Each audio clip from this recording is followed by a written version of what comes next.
ಇಂದಿನ ಅಂತರ್ಜಾಲ ಲೋಕದಲ್ಲಿ ನಾವು ತುಂಬ ಅಡ್ವಾನ್ಸ್ ಆಗಿರೋ ರೀತಿಯಲ್ಲಿ ನಾವು ನೋಡ್ಕೊತಾ ಇದ್ದೀವಿ.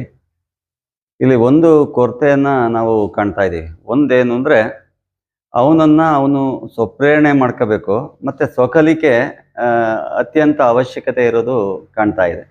ನಾವು ಈ ಯೂಟ್ಯೂಬ್ ಚಾನಲ್ನ ಮಾಡೋ ಒಂದು ಉದ್ದೇಶ, ಪ್ರತಿಯೊಬ್ಬರೂ ಸಹ ಸೆಲ್ಫ್ ಲರ್ನಿಂಗ್ ಮಾಡೋದು ಹೇಗೆ, ಸೆಲ್ಫ್ ಮೋಟಿವೇಶನ್ ಆಗೋದು ಹೇಗೆ ಅನ್ನೋದನ್ನ ತಿಳಿಸೋ ಒಂದು ಗೋಲ್ ಇಟ್ಕೊಂಡು ನಾವು ಈ ಯೂಟ್ಯೂಬ್ ಚಾನಲ್ನ ಮಾಡ್ತಿದ್ವಿ. ಪ್ರತಿ ಯೂಟ್ಯೂಬ್ ಚಾನಲ್ನ ಒಂದು ವಿಡಿಯೋನೂ ಸಹ ನಿಮ್ಮನ್ನು ನೀವು ಪ್ರೇರಣೆ ಮಾಡ್ಕೊಳ್ಳೋದಕ್ಕೆ ಅದು ಒಂದು ಬೇಸಿಕ್ ಪ್ರಿನ್ಸಿಪಲ್ನ ನಿಮ್ಗೆ ಇನ್ಸ್ಟಾಲ್ ಮಾಡೋದು ನಮ್ಮ ಉದ್ದೇಶ ಐತೆ. ಈ ಸೆಲ್ಫ್ ಮೋಟಿವೇಶನ್ನಲ್ಲಿ ನಿಮಗೆ ಅರ್ಥ ಆಗಬೇಕು ಅಂದರೆ ನಮ್ಮ ಬಾಡಿ ಸಿಸ್ಟಮ್ನ ಅರ್ಥ ಮಾಡ್ಕೋಬೇಕು. ನಮ್ಮ ಬಾಡಿ ಸಿಸ್ಟಮ್ನಲ್ಲಿ ವಿಶೇಷವಾದದ್ದು ನ್ಯೂರೋ ಸಿಸ್ಟಮ್ಮು. ನ್ಯೂರೋ ಸಿಸ್ಟಮ್ನಲ್ಲಿ ಎರಡಿದೆ, ಒಂದು ಇನ್ಪುಟ್ಟು, ಒಂದು ಔಟ್ಪುಟ್ಟು. ಅಂದರೆ ಅದು ಮೋಟಿವೇಶನ್ ಮಾಡುತ್ತೆ ಒಂದು, ಇನ್ನೊಂದು ಅದಕ್ಕೆ ರಿಯಾಕ್ಷನ್ ಮಾಡೋದನ್ನ ಕೆಲಸ ಮಾಡುತ್ತೆ. ಈಗ ನಮ್ಮಲ್ಲಿ ಮೋಟಿವೇಶನ್ ಮಾಡುವಂಥ ಅಂದರೆ ಹೊರಗಿನ ನಾಲೆಡ್ಜ್ನ ನಮಗೆ ಮಾಹಿತಿಯನ್ನು ಕೊಡೋದು ಯಾವುದು ಅಂದರೆ ಜ್ಞಾನೇಂದ್ರಿಯ, ಕಣ್ಣು, ಕಿವಿ, ಮೂಗು, ನಾಲಿಗೆ, ಚರ್ಮ. ಈ 5 ಮೂಲಕ ನಮಗೆ ಮಾಹಿತಿ ಇನ್ಪುಟ್ ಆಗುತ್ತೆ. ಆ ಇನ್ಪುಟ್ ಆದದ್ದು ಎಲ್ಲಿ ಲೋಡ್ ಆಗುತ್ತೆ ಅಂದರೆ ಅದು ಮೆದುಳಲ್ಲಿ. ಆದರೆ ಮೆದುಳದ ಒಂದು ವಿಶೇಷ ಏನಂದರೆ, ಬೇಸಿಕ್ ಪ್ರಿನ್ಸಿಪಲ್ನ ಸರಿಯಾದ ರೀತಿಯಲ್ಲಿ ಒಳಗಡೆಗೆ ನಾವು ಇನ್ಸ್ಟಾಲ್ ಮಾಡಲಿಲ್ಲ ಅಂದರೆ ಅದಕ್ಕೆ ರಿಯಾಕ್ಷನ್ ಕರೆಕ್ಟಾಗಿ ಬರೋದಿಲ್ಲ. ಈಗ ಉದಾಹರಣೆಗೆ ಒಂದು ವಸ್ತು ದುಂಡುಗಿದೆ ಅಂತ ಹೇಳ್ತೀವಿ, ಆದರೆ ಆ ದುಂಡಿಗೆ ಹೆಂಗಿದೆ ಅಂತ ಒಂದ್ಸರಿ ಬೇಸಿಕ್ ಮೊದಲನೇದಾಗಿ ಅದನ್ನು ಒಂದ್ಸರಿ ಅದು ರೆಕಾರ್ಡ್ ಆಗಲಿಲ್ಲ ಅಂದರೆ, ನೀವು ದುಂಡಿಗಿರೋ ವಸ್ತು ತಗೋಬ ಅಂದರೆ ಗೊತ್ತಾಗೋದಿಲ್ಲ, ಸುಮ್ಮನೆ ನಿಂತಿರ್ತೀವಿ, ಅವನ್ನ ದಡ್ಡ ಅಂತೀವಿ.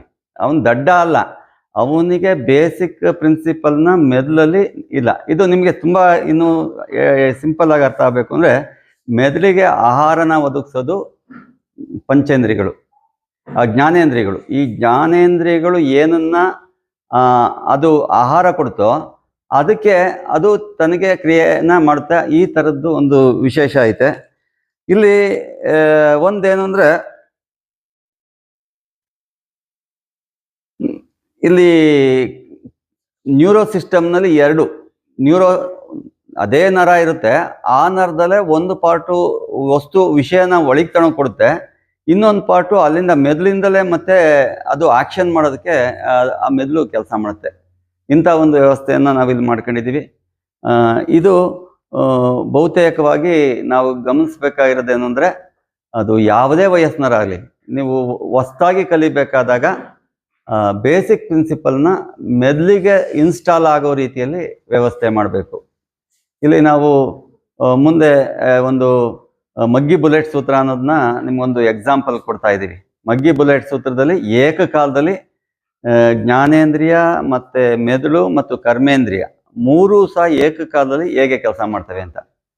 ಉದಾಹರಣೆಗೆ ಇನ್ನೂ ಒಂದು ಎಕ್ಸಾಂಪಲ್ ಹೇಳಬೇಕು ಅಂದರೆ, ನಮ್ಮ ಜ್ಞಾನೇಂದ್ರಿಯದಲ್ಲಿ ಕಣ್ಣು ಏನು ಕೆಲಸ ಮಾಡುತ್ತೆ ಅಂದರೆ, ಆ ಕಣ್ಣು ಹೊರಗಡಿನ ವಿಚಾರವನ್ನು ಮೆದುಳಿಗೆ 450 ಕಿಲೋಮೀಟರ್ ವೇಗದಲ್ಲಿ ಅದು ಅಷ್ಟು ವೇಗ ಇರ್ತೈತೆ ಅದರ ಕೆಲಸ.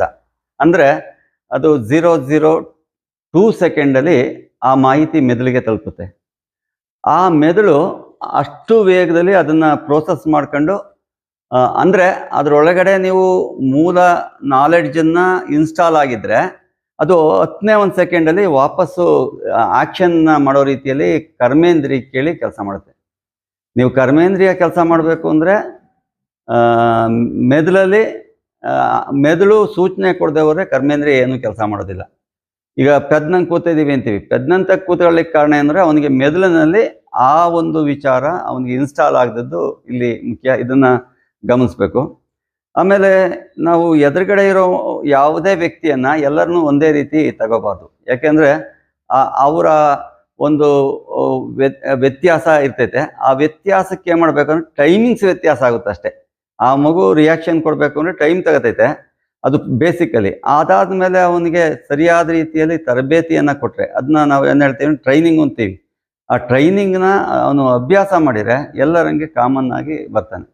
ಬಹುಶಃ ನೀವು ನಿಮ್ಮ ಮನೆಯಲ್ಲೇ ಎಲ್ಲ ಮಕ್ಕಳು ಒಂದೇ ಥರ ಇರೋದಿಲ್ಲ. ಕಾರಣ ಯಾಕೆಂದರೆ ಎಲ್ಲ ಮಕ್ಕಳಿಗೂ ನಾವು ಸರಿಯಾದ ರೀತಿಯಲ್ಲಿ ಇನ್ಸ್ಟಾಲ್ ಮಾಡೋದು, ನಾಲೆಡ್ಜ್ನ ಇನ್ಸ್ಟಾಲ್ ಮಾಡದೆ ಹೋದದ್ದೇ ಮೇಯ್ನ್ ತೊಂದರೆ.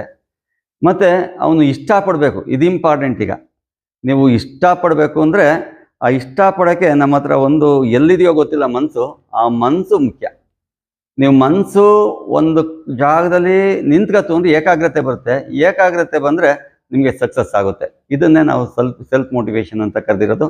ಈ ಸೆಲ್ಫ್ ಮೋಟಿವೇಶನ್ ಆದಮೇಲೆ ಅವನು ಏನು ಕಲಿಬೇಕು, ಒಂದು ಗೋಲ್ ಇಟ್ಟಿರ್ತಾನೆ. 3 ಪ್ರಶ್ನೆ ಹಾಕಬೇಕು. ನಾನು ಎಲ್ಲಿದ್ದೀನಿ, ನಾನು ಎಲ್ಲಿಗೆ ಹೋಗ್ಬೇಕು, ನಾನು ಏನು ಮಾಡಬೇಕು.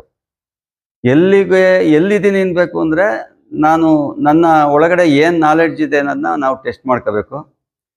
ನಾನು ಎಲ್ಲಿಗೆ ಹೋಗಬೇಕು ಅಂದರೆ ಒಂದು ಗೋಲ್ ಸೆಟ್ ಮಾಡ್ಕೋಬೇಕು.